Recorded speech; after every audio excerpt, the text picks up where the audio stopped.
Welcome back to the Big Lad Podcast. In this episode, I'm joined by Liam Cavanagh. We speak about how we got into fitness, how we started and then closed down a business, and how we became an online coach, and everything in between. I really enjoyed filming this episode with Liam. I've known him for a while on Instagram, and it was a really good, in-depth conversation. I hope you enjoy it as much as I did. If you do, make sure you drop it a like.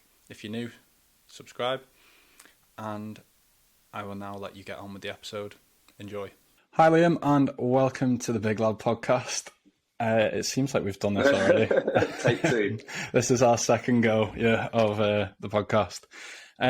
We are going to start again with the elevator pitch. Give us a little taste of who you are and what you do for the listeners and watchers. Yeah, so my name's Liam Cavanagh. I'm a full-time online fitness coach, and I help men from the ages of 25 to 40 to achieve their fitness goals whilst making fitness a part of their lifestyle. So whilst coaching them, I will teach them and educate them around all things workouts, nutrition, exercise form, as well as a bunch of sort of habits and kind of healthy lifestyle choices that people can make to make sure that the things that they're doing whilst they're working with me are things they can continue to do long into the future. I always say to people, if you achieve great results whilst we work together and then you just go back to where you were afterwards, then I've not done my job properly. So I try and set people up with the tools to make fitness a long part of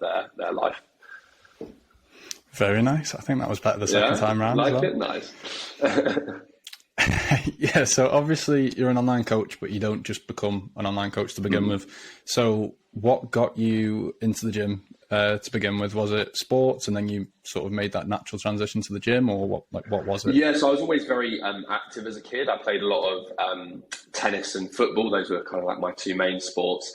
And because of being that active, I could pretty much just eat anything and not put on any weight. So I was like naturally very, very skinny. And before any sort of growth spurt, I was always pretty short as well. So that combo in an all boys school where everyone's playing rugby and going to the gym and they're bigger than you, it's kind of like, I don't really like this. I want to do something about it. And I think so I've been training now for about a decade, just over a decade. So started when I was 15. And at that age, you are,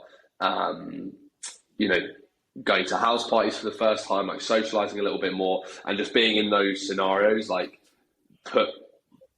brought front and center to me the fact that I was like a lot shorter and a lot skinnier than most people. And so that was my entry point into the gym. I was keen to just put on as much muscle as humanly possible. And that was kind of the goal essentially. But yeah, it's been 10 years and it's definitely not been plain sailing all the way through, for sure. It sounds like we've had a very similar sort of entrance into the gym.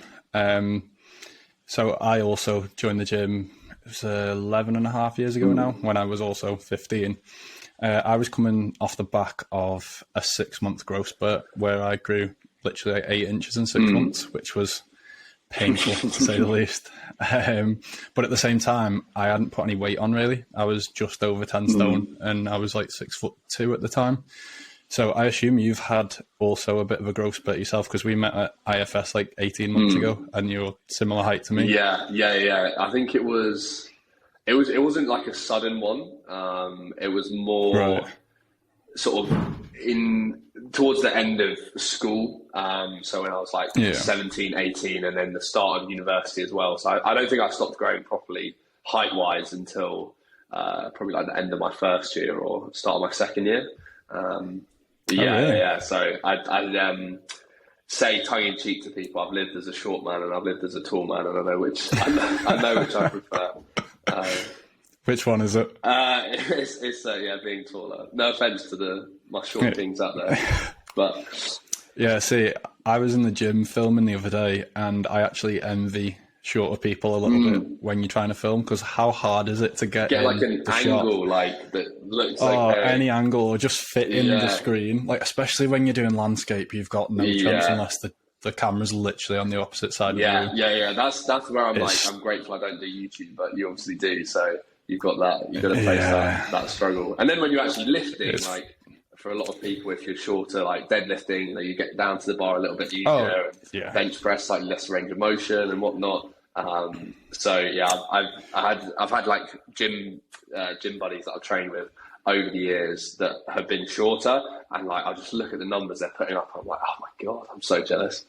I have the same. I've got a mate who's 5'8", so like he was actually bigger than me at the end of year 10, and by the time we started year 11, I was like 4 or 5 inches taller than him. Like literally at school, teachers thought they had like a new pupil because I'd grown that much over the summer. But I've been to the gym a few times with him as well, and he's not that consistent with it, but can still throw up a decent bench, mainly just because of like how much shorter his limbs are. And he looks at me as if to say, like, George, you've been going for ages, why can't you do heavy? And I'm just like, look how much longer my arm is. Yeah, I hear that. But, so obviously you got into the gym when you were 15. How old are you now? 25? 25. So at what point did you think about becoming a PT? Was that always in the plan, or was that something that happened because of maybe you starting a fitness Instagram? Like, how did it all sort of fall into place? So it was as part of my degree. So I studied psychology and business at uni. So up until 3 years of university, I hadn't really thought about getting into any sort of fitness career. As part of my degree, I did a placement year. So I did a year working in industry. So that was the third year when it started to crop up into my mind. And that was because I did a year as a recruiter in central London, recruiting for compliance officers for like banks and asset managers.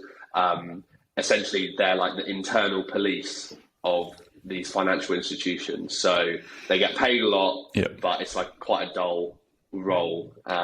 Anyone that works in that, I've done a bit of it myself. But also the recruitment industry as well is very very salesy. Like the process of recruiting doesn't really change the more you do it. You'll maybe work with different jobs, but fundamentally the role is similar. The people that I worked with that didn't necessarily like what they did, they just liked the money that you could get from it. And then also you spend all day talking to people who are unhappy in their jobs, and you ask them like why they're unhappy, and they're looking for that happiness in another job.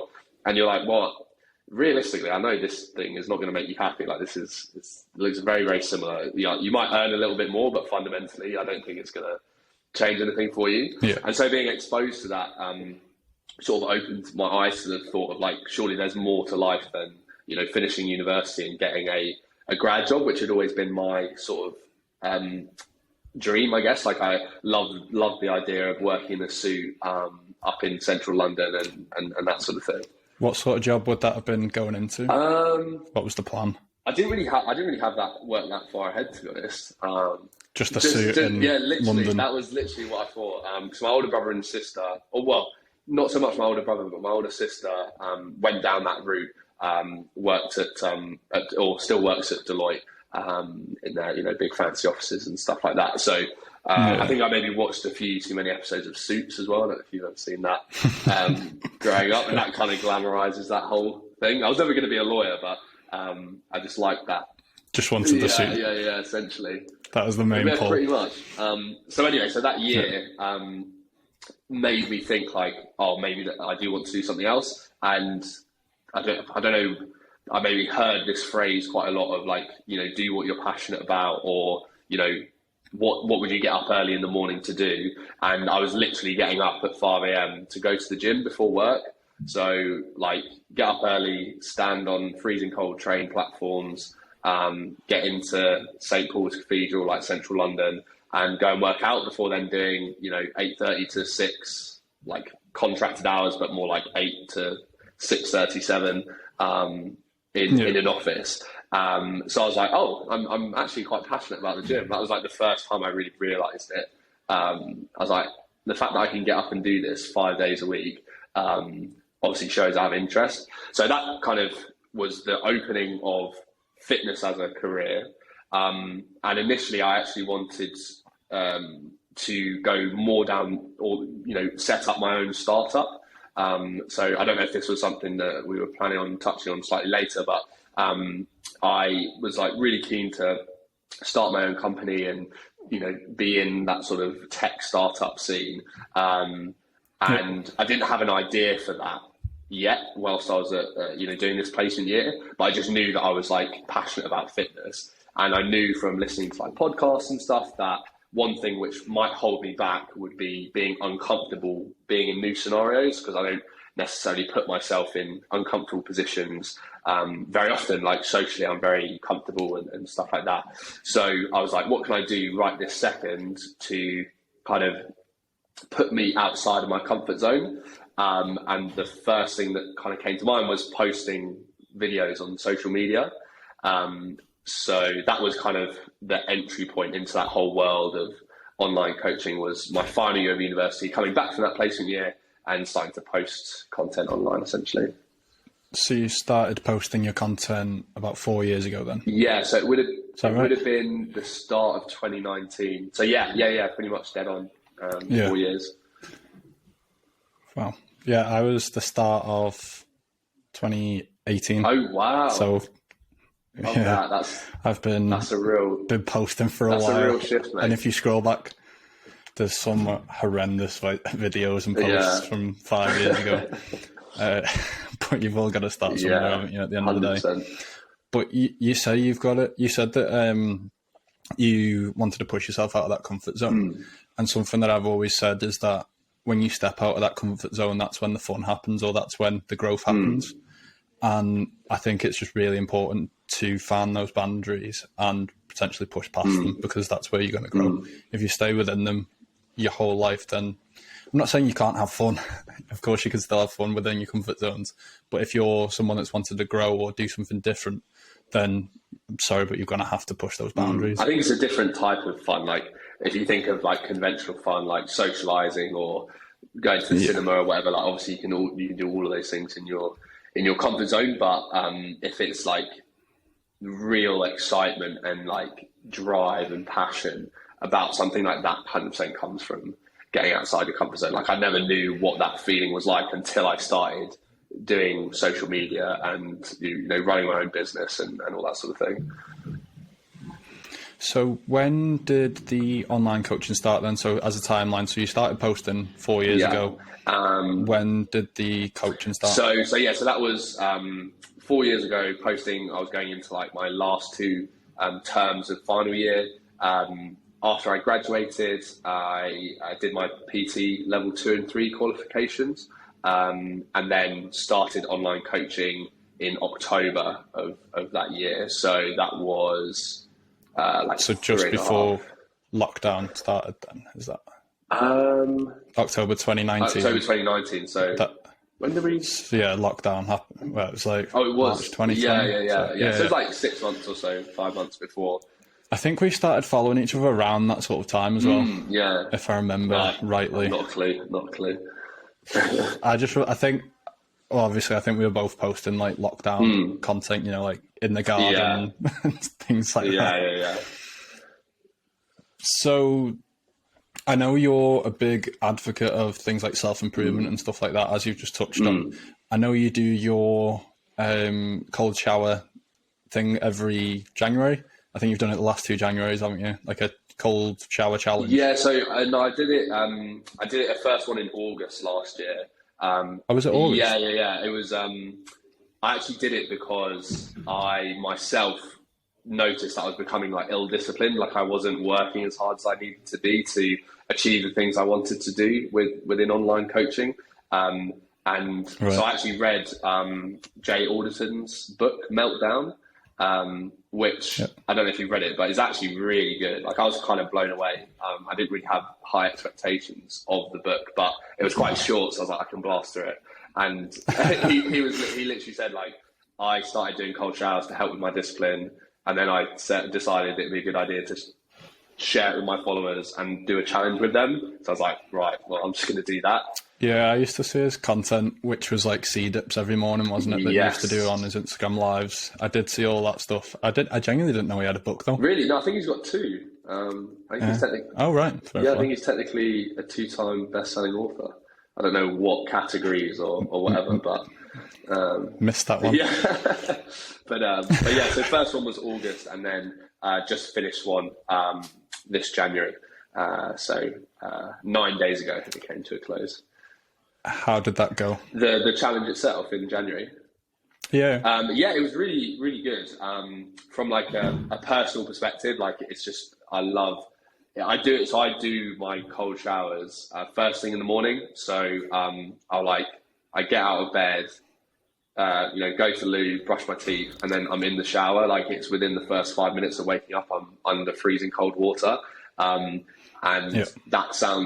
won't sound appealing. And for a lot of people, they'll be like, why on earth would you do that? Like, I don't want to do that. And that's the exact reason why you should do it. Starting your day by doing something you don't want to do makes everything else you have to do in that day so much easier.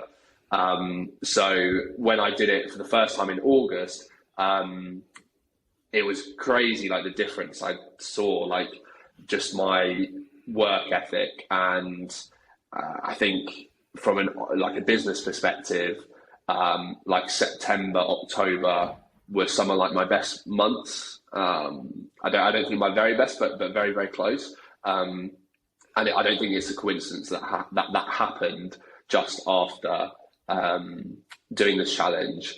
And then this month, even though we've only just started, is going to be like my best month with online coaching, financially by a long way. And that's off the back of the challenge as well. So from a personal development standpoint, it's great. For me as an online coach, from a business perspective, it's great.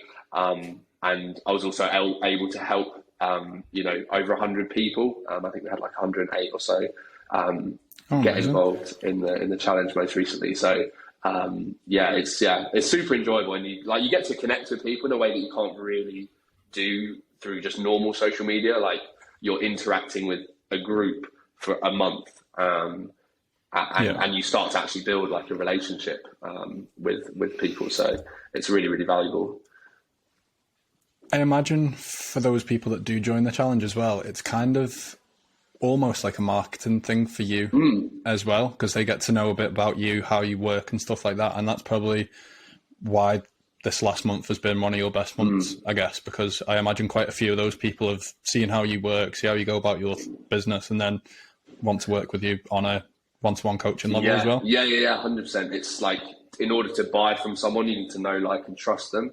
And if you've got a month of me occupying some level, some sort of mental real estate, like that's so valuable from a marketing perspective. And, I always pride myself on just being, nice to everyone by default and being a good person.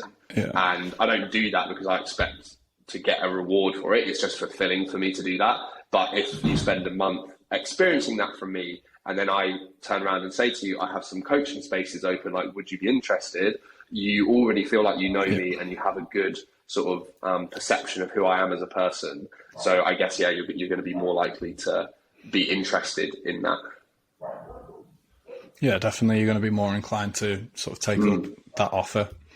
So do you do the cold shower every single day, or was it just for August and January, or have you done it in between as well? Or is that just the challenges that were August and January? No. So it was the challenges that were August and January, but I did keep it going afterwards. Yeah, because it was, just that, benefit from a work ethic perspective. I was like, I don't want to lose that. And certainly towards the end of last year, I wasn't as consistent, which was another benefit of doing the January challenge. Like I was planning on doing that anyway, but it was just good for me as well, because I'd sort of started to let that slip and maybe didn't do the weekends, or let the odd one go because I snoozed my alarm or something.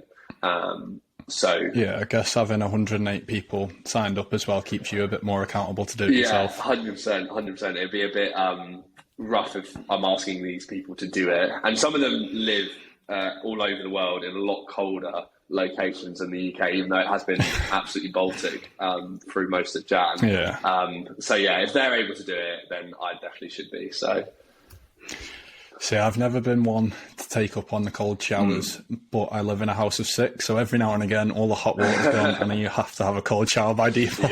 Yeah, 100%. Which is not ideal, especially when you want to get in and have a nice hot shower and get surprised by freezing cold. Doesn't last very long. Put it that way. That's not great. I honestly I could not stand under cold water before I started doing this. Like, no chance. I wasn't able to do it, and now it's not easy. Like, it's still, in the morning I still have to like convince myself to do it, but once you're in there, it's nowhere near as bad. And I noticed it with other things as well, like getting in the sea or just like water. Like I went to South Africa last year and we were up a mountain and went in a waterfall pool, and that was absolutely freezing, and everyone was like dying, and I was like, oh, you know what, this is pretty decent. I don't mind it. It's not too bad. So that's pretty nice as well. So, have you got any other sort of self-improvement methods that you practice at the moment other than the cold showers? So I'm quite big on a morning routine, in the sense of I have a few things which I like to do, and I'll preface all of this stuff with, recently I'm like learning and developing the ability to not need to do these things in order to operate. I think like there was definitely a period where I thought to myself, if I haven't done these things, I almost became superstitious. I was like, if I haven't done these things, I won't be able to perform today. And that then becomes, that doesn't serve you. These having a morning routine then becomes a hindrance, not a help. Because if you can't do it perfectly, which you undoubtedly won't be able to do all the time, it stops you from, pushing yourself during the day, which is stupid, and the same for an evening routine. So just as a bit of context. But yeah, so at the minute, my morning routine is the cold shower, meditate, and habit track. So I have a few habits that I like to do every day. Meditation is one of them. Exercising is another. Planning my day, the next day is another one. That's quite important for me. Reading. What else we got? Meditate, read, exercise. Sleep as well. So getting like 7 hours sleep. So those are kind of my go-to. Plus, journaling as well is probably a really valuable one, which I use. It's not something that it's not something where I've thought like in the moment, oh, I'm so glad I'm doing this. I can tell this. Yeah, like the affirmations. Yeah, it's not something. I used to do affirmations actually all the time. At the time when I did it most is when I saw my biggest growth on social media actually. Really? So I can't tell you that was why, but it was something I was doing at that time, and the growth I saw on social media was something I didn't really believe was possible. But yeah, the journaling itself, like I couldn't point to you and say, oh, there's a timed light. Let me go there. I couldn't point to you like, oh, this is the benefit that it has. But at the end of every year, I like to do like a review of the year, and part of that is just reading through my journal. And I try and do it every day, but undoubtedly there are days when I don't. And it's just really nice to see that journey you've been on, because a year is such a long time that you forget so much of what's happened. And it's really cool to see, like, in this great period, this is how I was feeling, or it just reminds you of that win. Or in a challenging period where things aren't going your way, you have like an insight into how you're thinking about that problem. And then the end of the year comes and you look back on it, and you might find actually your perspective has totally changed. And that says to you, I have actually developed as an individual. And I find that really, really valuable. So that would be something which I would encourage people to get involved with for sure. I think we have pretty similar sort of, not almost daily routines. I don't do the cold showers and I don't tend to meditate, but I am one for planning my week out. Like I go straight into my calendar on like a Saturday or Sunday, plan my whole next week out. I know what I'm going to be training on which days. I know what I've got on to sort of get done. I'll put in like editing time sometimes if I've got something that needs to go out.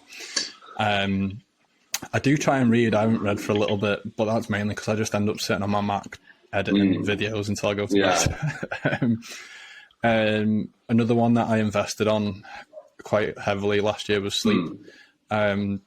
What I was finding, I've never really been that great of a sleeper, and what I was finding that I'd wake up multiple times throughout the night just quite hot. So what I've done, I saw an advert, actually, it was on Instagram. It's called an Oola. So basically it is a water-cooled mattress topper. Oh, nice. So it's like a mattress topper with like a load of piping through, and then there's this box outside the bed which pumps water into the bed to keep the temperature at whatever you set it at. So it can be between like 12 and 45 degrees. So what I did was set it, it's around 20 degrees, depending on how cold it is outside as well. Sometimes I knock it up a little bit higher, but it'll basically keep my body temperature the same all night long. And my sleep has been the best it has ever been for 26 years. No way. That's cool. That's really cool. Honestly. I mean, it was a little bit of an investment. I got it on a sale as well. It was like 400 quid. Shit. But it is hands down the best 400 quid I've ever spent. Yeah. Because my sleep used to be horrendous, especially before COVID, when I was in the office 5 times a week. I'd be getting up at like 5:45 every day, do a stint in the office, then try and train after it, heavily rely on pre-workout, and then you just like conk out, and then try and have to do it every single day. So it's something that I invested in, and they gave a 30-day free trial as well. So like, if I didn't like it, I could have sent it back. Are they sponsoring after about a week? Are they sponsoring the podcast, by the way? You're giving a great review here. They're not, but I might have to send them this video and just say, right, he's telling rates. Everyone about the 30-day free trial and everything. Love it. Oh, well, no, that was the thing for me, because I was like, obviously, it was quite a lot of money to fork out on something that might not be worth it. And after about a week, I was like, it's staying. Yeah. So, yeah, I guess it's part of my daily routine in a way. Yeah, definitely. Sleep is have a suitable sleeping environment. Yeah. Sleep is like, if you like listed out the benefits of having better sleep, like if there was a pill you could take to give you those things, like it would be the biggest thing in the world. So it's almost like a superpower. Like I know I've had periods where I'm really disciplined, and I naturally I conk out so much. Like I have no trouble sleeping whatsoever. It's a really rare occasion if I do. But in terms of like the amount of time, like getting into bed and having enough time in bed and resting, I've had periods where I'm really good at that. And like my productivity levels, my concentration levels are so much higher. And then now at the minute, I'm like, had a good couple of weeks at the start of the year. But since then, like my nighttime routine has not been as consistent. And so that means I end up going to bed later. And I'm really good at getting up in the morning. So regardless of how much sleep I've had, I'll get up. Prime example is last night. I think I fell asleep at about 2:30 and was up at 6. That's far from ideal. Yeah, that is very rare that happens. But I've got a few things coming up, and that, from a work perspective, that I'm quite excited about. So sometimes it's just a bit hard to switch off. But sleep 100% is such a big one. I remember watching a podcast, and it was of this, I think it was like a CrossFit world champion or something like that. I think he's the most decorated CrossFitter. I'm not really into that scene. Matt Fraser. I think that might have been the guy. And he said, if you got the benefits from sleep and it was sold as a drug, it'd be illegal. Because of the benefits. Like you say, like the difference that a decent couple of nights sleep on the run makes to your productivity, concentration, memory. It helps in so many aspects, even if it's like just getting to the gym. If you're a person that struggles getting to the gym, the more tired you are, the less likely you are to actually go. It plays into energy levels, all sorts of things like that. Yeah, no, it's a huge one. Before we end up turning this into some like sleep expert podcast, which I don't think either of us are, we're going to run it back towards the start of the podcast where you said about running your own business and wanting to create your own startup. So you created your own company called Bell a couple of years back. do you want to just let everyone know what that was all about to begin with? Yes, yeah. So Bell was essentially Tinder for finding an online fitness coach. So it's funny, I've not talked about it in a little while because I shut it down about midway through last year, but all of the spiel like comes back so quickly. Like I'd be like try and talk to investors and stuff like that. So, Tinder for online coaching. Bell is the persona you interacted when you signed up. So the sign up process was like a conversation with Bell. And it also stood for better in everyday life. And that was kind of the company value. Like we weren't trying to be this fitness brand which plugs like six packs and like extreme diets. It was more about going and training so that you can enjoy everyday life. That was kind of the ethos that the company was founded on, and as a really just sort of as an extension of my own outlook on fitness. I set that up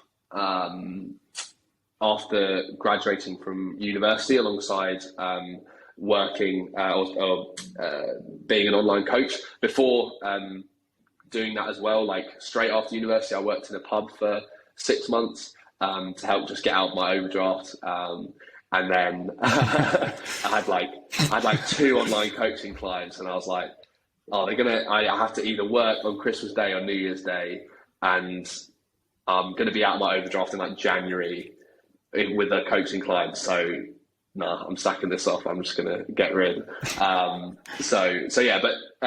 Spent wasted so much time trying to decide what to do and plan and stuff. But ended up bringing on board 2 co-founders who were technical co-founders. So they had the kind of technical skills to like code and actually build the software, the platform itself. So that was really, it's such an awesome journey, like thing to experience, like taking something from an idea in my head to this immaculate website. Alex, the guy who was like running the front end and was the product lead and stuff, he was so good at designing things, and it looked so legit. And it was so funny that people would see the website, and then I would tell them actually what was happening or what the business was, like me and 2 other blokes. And they'd be like shocked because it looked so good. So to take something, an idea, put it out online, we ended up working with about 50 coaches. We had like 50 online coaches on our books.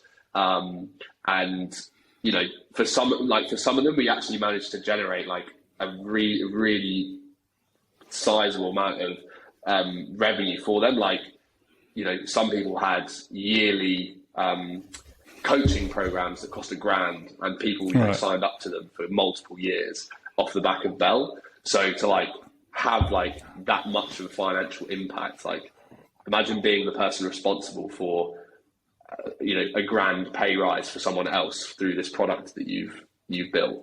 That was really, really cool. So yeah, I can't remember what the question was. I just start talking about it and I go off that. No, it's literally just about how it started. Were they 2 technical guys? Were they friends, or how did you go about finding them? So they were like loose, like the most loose mutual friends ever. I went to university in Birmingham, to Aston. And they did like an incubator after university to like help you launch the company. So whilst I was up there, I stayed with one of my old housemates, and he was into bouldering. So went bouldering and met one of the guys, Alex, who was the product lead, the guy that was great at designing stuff and building stuff. And he mentored me for a few months, just like kind of giving me a bit of direction as to what I needed to do. To like build out the concept and the website and stuff. And then he didn't have the technical skills to do all the back end coding. So there was a, like quite simple algorithm which we used to match people up and connect you with the more relevant coaches from the database. And so he had a friend, Rob, who had those skills, and they were both on furlough because of COVID, so it was literally like perfect timing. And so they originally I was going to contract them to build the website. And it became clear very early on that we were talking about things way in the future. They were super passionate about the mission and the vision behind the business. So it just became like, It was a no-brainer to, bring them in, have them as technical co-founders and give them equity in the business. Amazing. So sometimes it's not about what you know, it's who you know. And also the luck of timing, I guess. Yeah, that was something which I always looked at, like this was meant to happen. And it gave me such confidence that this was going to be some multi-million pound business. I was like, what are the odds of me being in the bouldering centre when this bloke is here and he's got all the skills I need, and we get on and we become co-founders, and he has a friend who has all the skills to do all the back-end coding.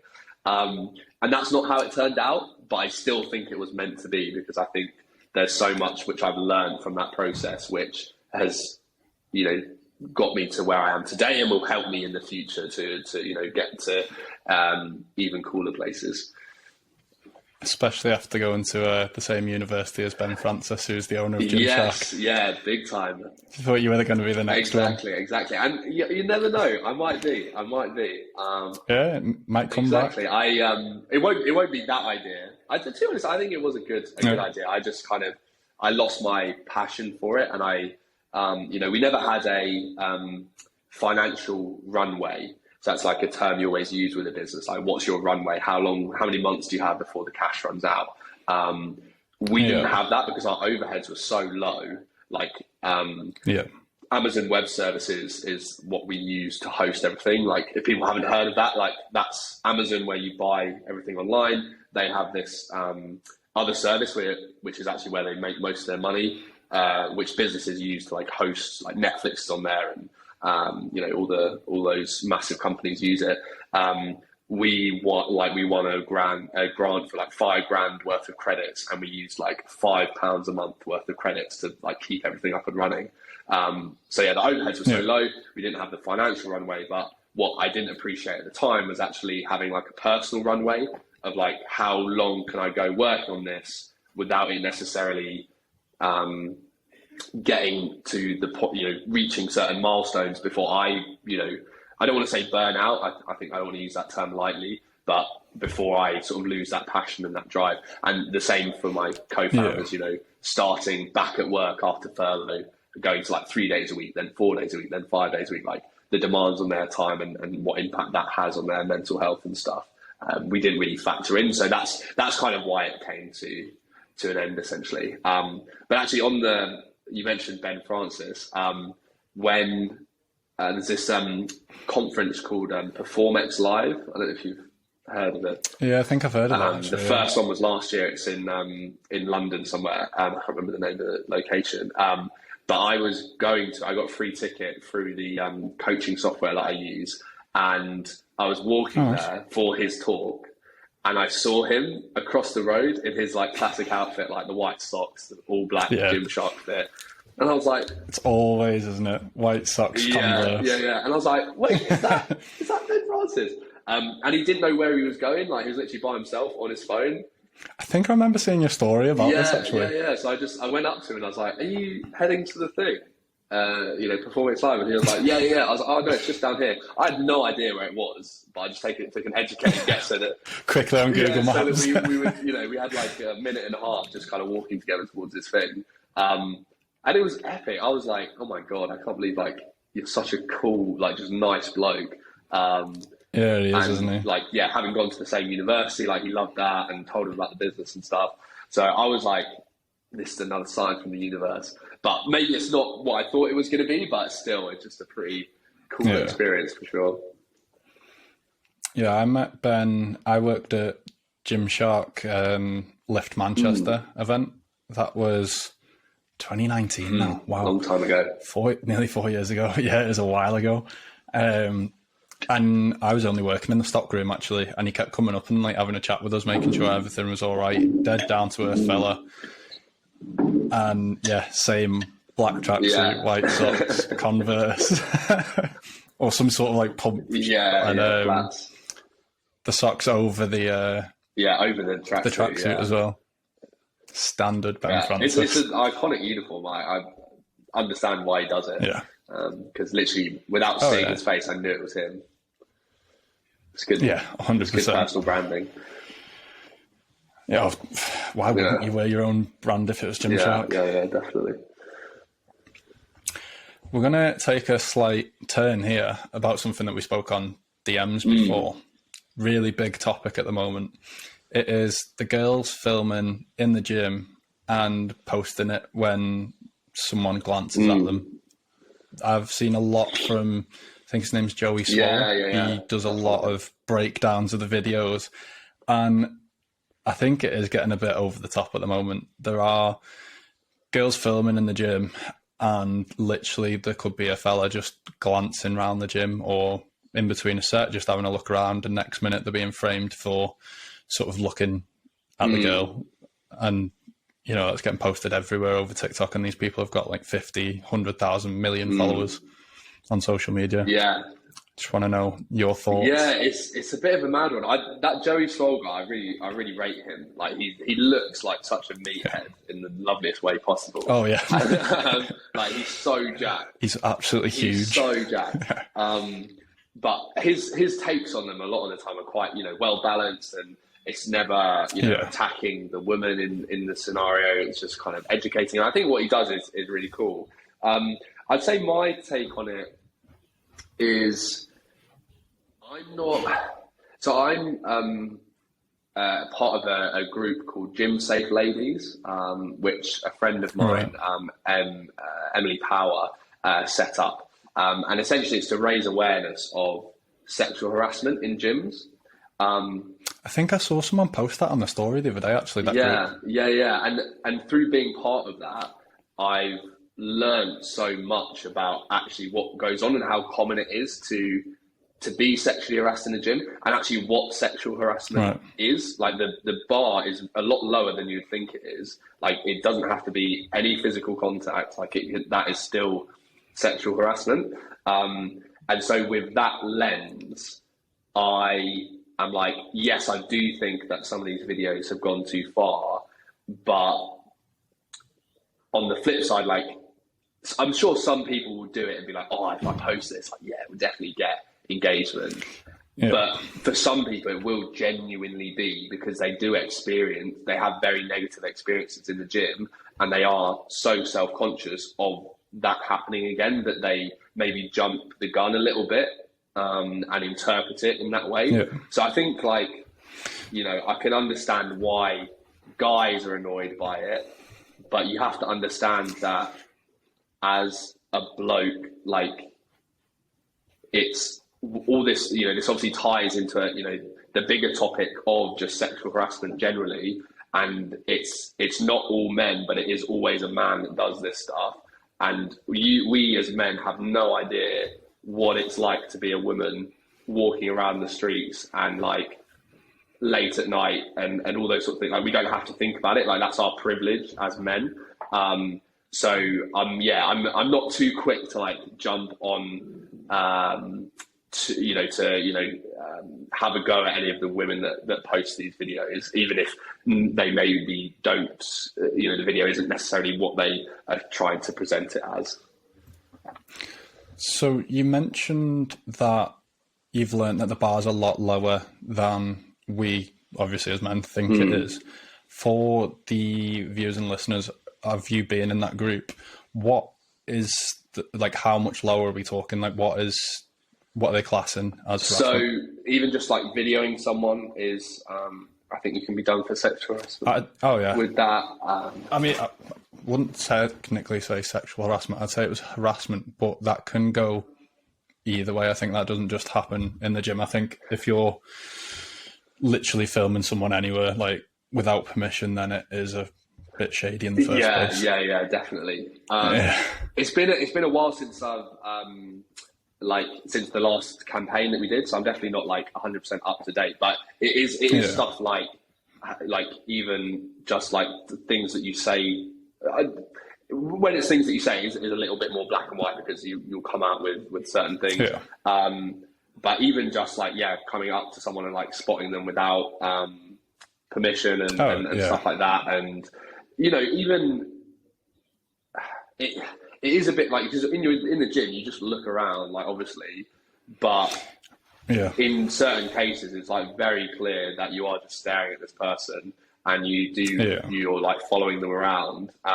And since like I've got involved with that, I've spoken to so many of my friends that have had that experience where a bloke will try and talk to them and then literally just follow them around the gym, and he might just think like, you know, trying to get a little meet cute and like chat to them and stuff like that. But to them, they have no idea who this guy is, and it's, you know, it can be very intimidating. I listened to the Not So Fit Couple podcast, and they spoke about this the other day, and they said, well, I think it's a very grey area anyway, because obviously you've got to gauge whether that person actually wants to communicate with you in the first place, and then it's also how you then go about doing it. Obviously, if you've said something to someone and then started following every machine that they go on, it's a bit stalkerish.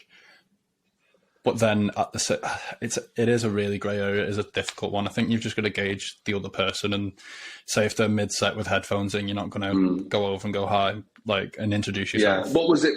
I think there are ways of going about doing these things, going over to speak to people in the gym. Either way, a girl speaking to a lad speaking to a girl, or girl, boy, whatever.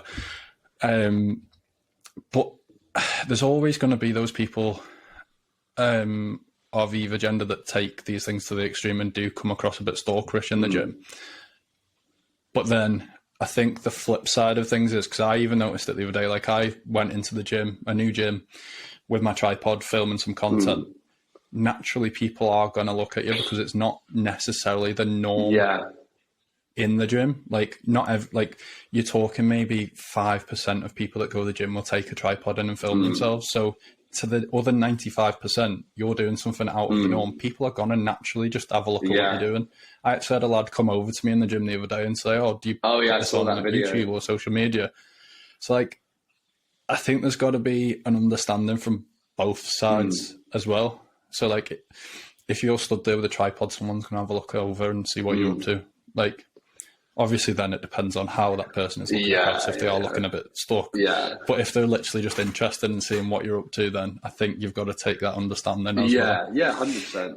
And I always think as well, like, for anyone listening to this that does film in the gym, like, don't forget that you are inconveniencing everyone there by filming. Oh, massively. So don't ever feel any type of precious way about being able to film something. If someone wants to use a bit of kit that is in your shot and they don't want to be filmed, like, that's their right. If you need to prop your thing up on a bench and there's no other benches free, they need that, like, you need to move your stuff, like, don't forget that element. But 100%, like, if you're putting yourself out there to film, you're going to attract more looks than if you just go to the gym normally. But, like, I've had it as well in the past, like, when you say, like, you're in people's space as well, it is a public space. One, people have got to understand that you can film in the gym, but at the same time, you've, again, got to be conscious that other people have got to move around the gym at the same time. So the amount of people that I've had stop as they've realised there's a camera there, and I'm just like, go for it. I'll edit it. It's just fine. Go, like, like, it inconveniences me slightly. Like, I might have missed one rep in a whole shot, but nowadays you really don't need, like, for each frame of a video, like, you really don't need it to be any longer than, like, a few seconds. So as long as you've got that in the shot, you're fine. Yeah, exactly. So it is such a difficult one, but I think the videos where it is literally just someone minding their own business in the gym, I think they do need to come to an end, because some of the things that are being said about these people, they've obviously got jobs and families and things like that. If they're all of a sudden blowing up with 1 million views because they literally just, like, glancing at, like, you can't be putting that out there, because you could completely ruin someone's reputation. Either gender, like women, man, whatever it is, like that. You just can't be putting that stuff, especially if it's for the sake of views and likes. It's like if so I was just going to say, it's like also in some of the videos, like, they'll slow down the section of the video where they perceive something to have happened, and it's like VAR in football. I know you're a big Liverpool fan, but, like, they show the referee this slowed down version of what happened, and it kind of misconstrues like the reality of it. Massively. So yeah, there is definitely that element as well of people like falsely being accused of something. Yeah, I just want to say for anyone that's listening, like I said before, like I am aware that this stuff does happen. Like I'm not denying the fact that people do, stare at people in the gym or be a bit stalkerish. I'm just saying the opposite side of things, which are blowing up at the moment, which are videos, quite a lot of them, where there are things that are happening which aren't like stalkerish, not like staring at people. Like it is literally just someone. Like I actually posted a video the other day of me just zoning out. I forgot I was recording. I posted yesterday, and I do it all the time. I just zone out completely. Just I've got my music on or whatever, and yeah, I think people just need to be a little bit careful about what they post online. Yeah, 100%. Especially those with big followers. Yeah, definitely. Yeah. I think we're going to wrap this one up. It's been a nice and informational podcast, I would say. One. Is there anything else that you would like to say before we end? Yeah, I guess thank you everyone for listening. If you ever need any fitness advice or have any questions about anything we've been chatting about today, feel free to hit me up on Instagram. That's probably the best way to get to me. And I hope everyone's just having a sweet start to the year. I hope you've all got your goals set out and you're working towards them. Because honestly, life is so much better when you have something that you're targeting. So yeah, that could be the final thought. Where can they find you on Instagram? So it's Liam Cavanagh Fitness. Cavanagh, Cavanagh. And yeah, that's all one word. I think I'm Liam Cavanagh on TikTok as well at the minute, but I'll put all your links in the description below for people watching on YouTube, and I think I can, I'll put the apps in for the podcasts that people are listening to. But yeah, thank you very much for coming on. No problem, mate. Cheers for having us. Excited to. If you are, I was just gonna say excited to hear how it turns out. Yeah, if you are watching on YouTube, make sure you drop it a like. If you are new, subscribe, and I'll see you in the next one. Peace.